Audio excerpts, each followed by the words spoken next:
Hello అందరికీ welcome back to Dolly టెంప్లింగ్స్. ఇవాళ recipe వచ్చేసి రాగి పిండితో దోశని ఎలా ప్రిపేర్ చేసుకోవాలో ప్రాసెస్ ఏందో చూసేద్దాము. టేస్ట్ అయితే చాలా బాగుంటుందండి, అలాగే హెల్త్కి కూడా చాలా మంచిది. ఇది బ్రేక్ఫాస్ట్ గాను లేదా ఈవినింగ్ స్నాక్స్గా గాను ప్రిపేర్ చేసుకోవచ్చు. ఇప్పుడు ప్రాసెస్ చూసేద్దాము. దీనికోసం ముందుగా ఒక మిక్సీ జార్ని తీసుకొని 1 కప్పు రాగి పిండిని వేసుకోవాలి. నేను ఇక్కడ రాగి పిండిని బయట సూపర్ మార్కెట్లో కొన్నది యూజ్ చేస్తున్నానండి.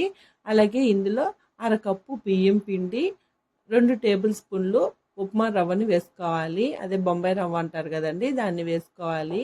ఇందులోనే 2 టేబుల్ స్పూన్ల వరకు పుల్లటి పెరుగుని యాడ్ చేసుకొని మీ టేస్ట్కి తగ్గట్టు సాల్ట్ని వేసుకోవాలి.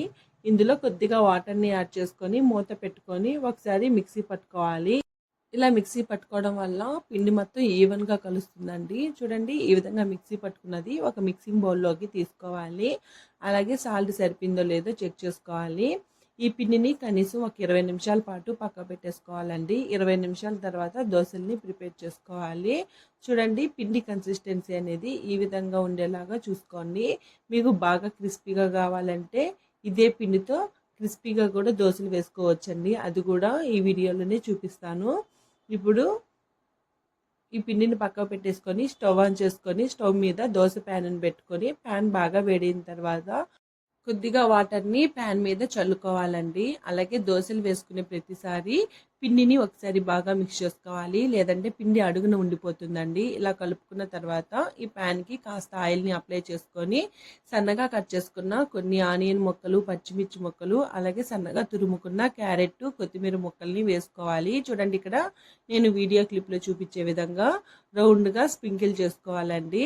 మంటని మీడియం ఫ్లేమ్లో ఉంచి మనం ముందుగా కలిపి ఉంచుకున్న దోశ బ్యాటర్ని ఇక్కడ వీడియో క్లిప్లో చూపించే విధంగా దోశల్లాగా వేసుకోవాలి. ఇలా వేసుకున్న తర్వాత మంటని మీడియం ఫ్లేమ్లో ఉంచి ఈ దోశని బాగా ఎర్రగా కాల్చుకోవాలండి. అలాగే ఈ దోశ చుట్టూ ఆయిల్ని కానీ నెయ్యిని కానీ వేసుకోవాలి. నేనైతే ఆయిల్ని యూజ్ చేస్తున్నాను. అలాగే పిండిలో కూడా నేను సోడా ఏమీ యూజ్ చేయలేదండి. మీకు కావాలంటే వంట సోడాని కూడా యాడ్ చేసుకోవచ్చు. ఇలా బాగా కాల్చుకున్న తర్వాత ఈ దోశని రెండో వైపు మీకు నచ్చితే తిప్పి కాల్చుకోవాలండి, లేదా ఒకే వైపు కాల్చుకున్నా బాగుంటుంది. నేనైతే 2 సైడ్లు తిప్పి కాల్చుతున్నాను. చూడండి, దోశ ఎర్రగా కాలింది కదా. ఈ దోశని వేడివేడిగా సర్వ్ చేసుకుంటే బాగుంటుందండి. అలాగే ఈ దోశ కాస్త మందంగా ఉంటుంది, సాఫ్ట్గా ఉంటుంది. ఇప్పుడు ఇదే బ్యాటర్తో క్రిస్పీగా దోశని ఎలా ప్రిపేర్ చేసుకోవాలో చూసేద్దాము. ఈ పిండిలో కొద్దిగా వాటర్ని యాడ్ చేసుకొని సాల్ట్ని అడ్జస్ట్ చేసుకోండి. అలాగే మనం ముందుగా ప్యాన్ మీద ఆనియన్, అలాగే పచ్చిమిర్చి, క్యారెట్ ముక్కల్ని స్ప్రింకిల్ చేసుకోవాలి. ఈ విధంగా స్ప్రింకిల్ చేసుకున్న తర్వాత మంటని హై ఫ్లేమ్లో పెట్టి దోశ బ్యాటర్ని గెంటితో ఇలా వేసుకోవాలండి. అలాగే దోశని వేసుకున్న తర్వాత మంటని మీడియం ఫ్లేమ్లో ఉంచి దోశని బాగా ఎర్రగా కాల్చుకోవాలి. ఇలా కాల్చుకున్న తర్వాత ఈ దోశ చుట్టూ ఆయిల్ని వేసుకోవాలి.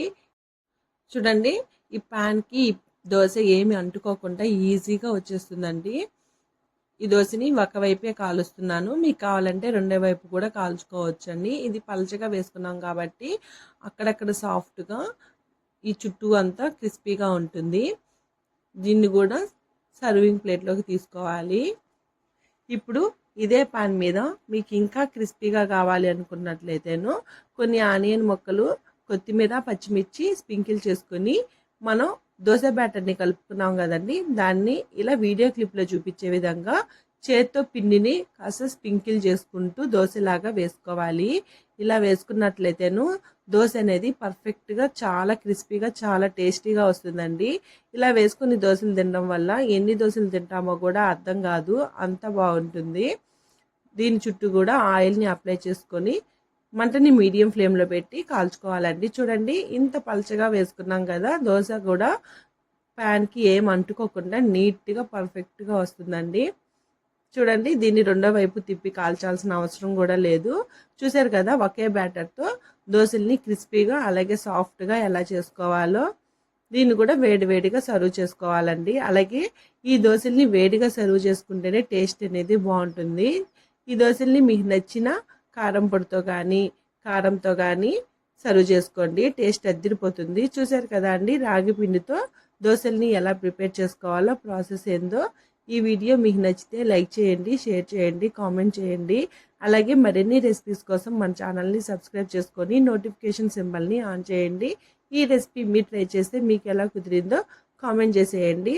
Thank you for watching.